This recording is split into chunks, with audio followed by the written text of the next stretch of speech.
All right, let us get right to it.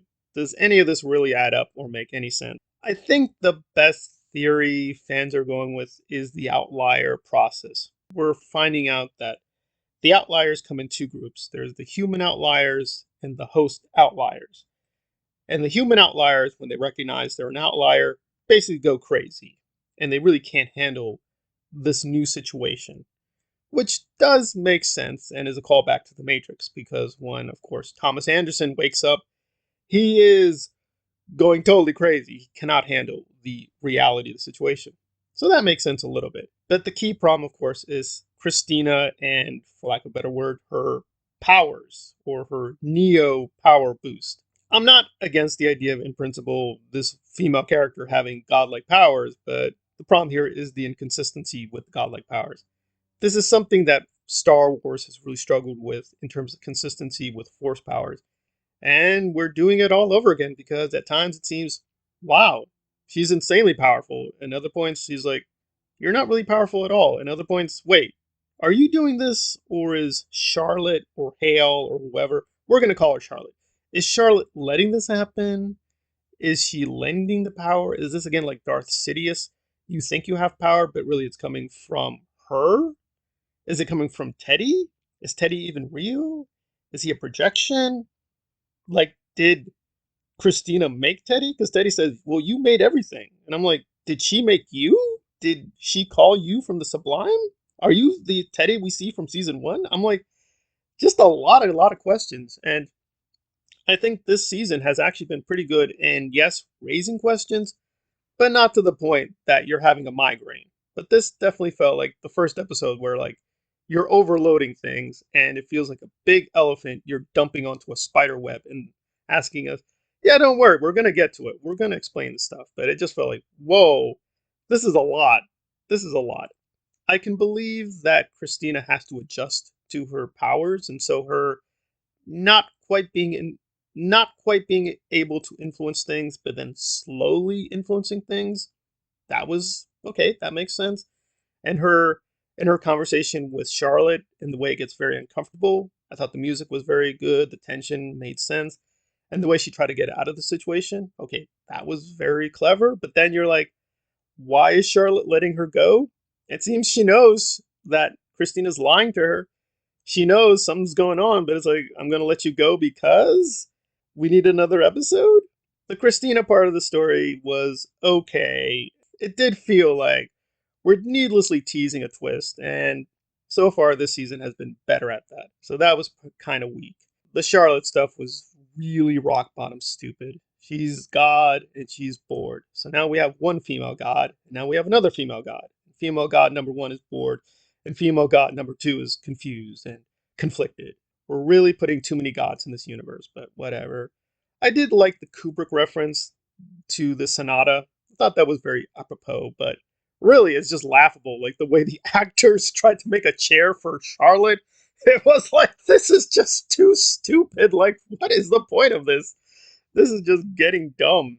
But the saving grace is William. I mean, the William stuff, and to be technical about it, it's really William and Clementine. That was very strong. That was very good. Again, you do have to ask the question, how does this outlier infection thing happen? Like just touching or being in contact with the outlier, just being around the outlier is going to make you outlier. It's all very vague and fuzzy, but it's great stuff. Very good scenes. And even though this is spoilers, if you are jumping on board to Westworld and are on the fence, I would say William this season alone is great enough. His stuff was so strong this entire season. Both Williams, right? Got to do some spoilers. Both Williams, very good acting, very scary, and they changed him up because really Clementine's doing most of the dirty work. So it's a nice change of pace where he's more like a managerial position, and the big boss is like, "You're not doing things. What's going on? Why aren't you taking care of my problem?" And William's just like looking at her like, well, I'm doing all the real work. I've actually been pretty effective and competent. And you're just whining like a moany little bitch because why am I following orders? Who the hell are you? You don't seem to be very intelligent. Like, what the hell is going on here? William's growing skepticism towards Charlotte was very strong, and him slowly I wouldn't say humanity, but him feeling empathy for that one critical moment with the outlier, that was really strong. But again, we got the downside.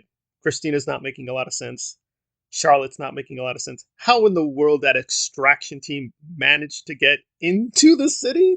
So you have a tower of power can control brains and control host minds. It can't detect intruders instantaneously. That's ridiculous. But even putting that aside, they're like, yeah, that's why we're in the desert. You know, they can't follow us in the desert. So the desert's like a magical no go area. What the hell does that even mean? Yeah, William is strong. Clementine was really strong. But a lot of this episode really did feel like we're just hand waving a lot of plot issues. But again, the Man in Black stuff was so powerful. I kind of knew where they were going to go at the end with him having the conversation with himself.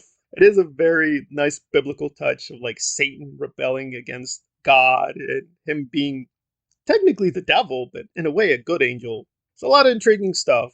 I would say the other episodes were better balanced, where all the stories felt fairly strong, with some key exceptions, but yeah, it just felt like Clementine and William are really the only things to really care about in this episode, and they're only in here really what a third of the episode. So measured by most television shows, it's a really good episode. Measured by seasons 2 and 3, still a pretty good episode. But it did feel like we were getting back to season 1 greatness, and now it feels like we're slipping back to just kind of average above average. So it's not Black Widow territory, but it's not exactly Multiverse of Madness. It felt more like controlled madness based on plot contrivances going nowhere. Yeah, William and the way he's developing is pretty interesting. I wonder if Clementine is going to join the conspiracy.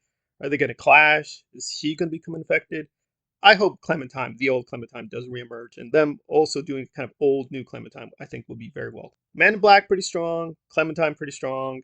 Some of the outlier mythology, okay, it's a little intriguing, a little flimsy, but okay, all right. But yeah, a lot of this episode just felt like we're ripping off the Matrix for the 20th time already. They've really maxed out the Matrix credit card. I hope they stop doing it. Let's move on.